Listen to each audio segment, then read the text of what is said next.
bu izlar, bu chandiqlar deyarli hech narsa bilinmaydi. Bu u ichkaridan plastika qilinganini aytyoki, u ketadi u.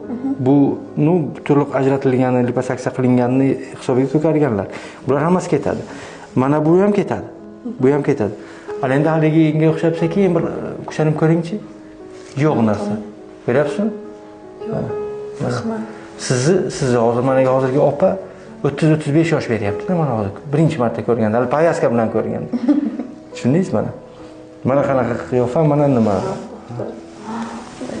Mana shu joyim anaqa o'zimda esnab anaqa qotgan tomir tortyapti, mana shu joylarni. Mana aziz obunachilar,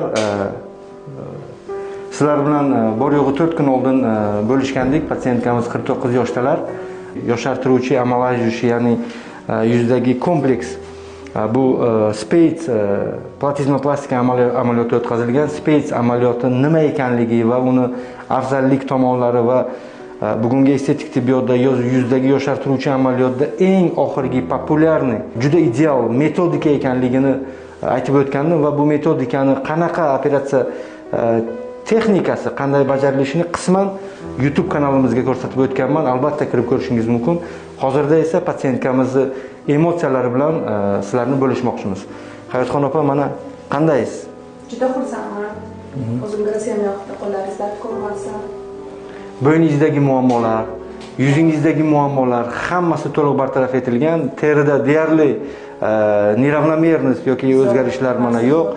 Bo'yin ideal holatda ko'rishingiz mumkin, chunki bular oldin bo'yinda ikki tomonda ham kok nitkalari orqali bo'yinda tortish amaliyoti o'tkazilgan. Qolaversa, bo'yinda platizmada vertikal vitijeniya, ya'ni chandiqli tortishlar bo'lganliklari va ularni hammasini 100% bartaraf etilgan. Mana hozirda holatni ko'rishingiz mumkin.